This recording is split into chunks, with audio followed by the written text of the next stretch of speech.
की बात हुई, माननीय मंत्री जी ने कहा कि ये कैसे रह गया, तो उसको हमने बताया कि सर ये मामला था 2018 में और इस तरह से यहाँ का मानदेय चंदौली में 1 महीने का, कौशाम्बी में 1 महीने में, फर्रुखाबाद का 3 महीने का मानदेय बकाया है और इतनी संख्या है। मेरे द्वारा माननीय मंत्री जी को जनपद फर्रुखाबाद, जनपद चंदौली और कौशाम्बी के जिला बेसिक शिक्षा अधिकारी द्वारा भेजा गया डिमांड पत्र भी और संगठन के लेटर भी, और अभी पिछले 4 दिन से हमने लग करके तीनों जनपद के माननीय सांसद महोदय या माननीय जिला पंचायत अध्यक्ष से या माननीय विधायक जी से पत्र भी लिखवा करके मंगवाया था, जिसको साथ में संलग्न करके दिया गया है।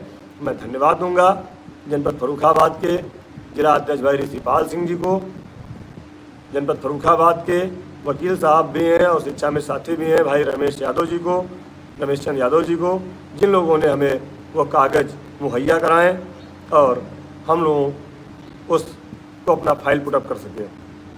रत्नाकर सिंह जिला अध्यक्ष कौशाम्बी, उन्होंने भी दौड़ भाग करके अपने जिला पंचायत अध्यक्ष से लेटर लिखवाया, बीएसए का डिमांड पत्र हमको भेजा, उसको भी लगा करके फाइल किया गया है। इसके साथ जनपद चंदौली में पिछले 1 साल से जिला अध्यक्ष इंद्रजीत सिंह अजीत जी इसकी आवाज़ उठा रहे थे, इधर बीच में हमारा उनका संपर्क नहीं हो पाया।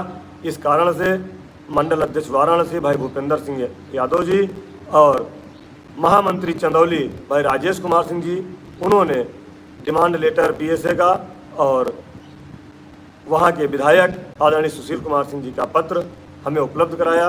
इन सब चीज़ों को लेकर के हमने अपने माननीय मंत्री जी को और प्रमुख सचिव महोदय को दिया।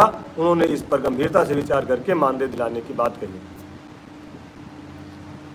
साथियों, हम लोग एक एक शिक्षा मित्र की समस्याओं का समाधान चाहते हैं। इसके बाद वहाँ पर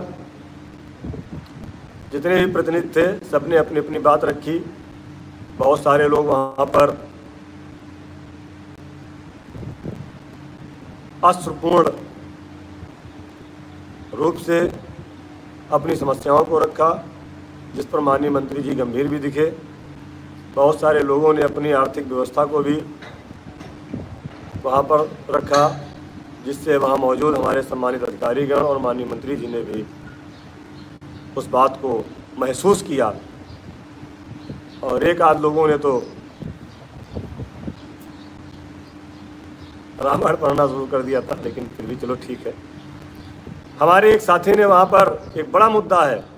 नमस्कार साथियों, स्वागत है आप सभी का आज की इस नई वीडियो में। ये वीडियो आप सभी शिक्षा मित्र साथियों के लिए काफ़ी ज़्यादा महत्वपूर्ण होने वाली है। दरअसल आपके समायोजन को लेकर के हाल ही के अंदर की एक वीडियो की क्लिप है, जहां पर उस वीडियो की क्लिप में कुछ बयान साझा किए गए हैं। उन बयानों को आपके मध्य में प्रेषित करेंगे। सभी साथियों से एक रिक्वेस्ट है, वीडियो को आप पूरा देखें। चैनल को अभी तक आपने सब्सक्राइब नहीं किया है, सब्सक्राइब भी कर लें। अब चलते हैं अपडेट पर। इसको एक साथी ने हमारे उठाया कि टीईटी पास शिक्षा मित्रों को बढ़ा करके मानदेय दे दिया जाए और जो शिक्षा मित्र टीईटी पास नहीं है उनको थोड़ा कम कर दिया जाए।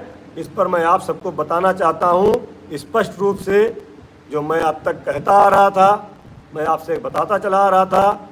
माननीय बेसिक शिक्षा मंत्री जी ने स्पष्ट रूप से कल बैठक में बोला है, 20 लोगों के बीच में बोला है कि जो भी व्यवस्था बनेगी वह शिक्षा मित्रों की एक जैसी बनेगी। हम कोई कैटेगरी बांटने नहीं जा रहे हैं।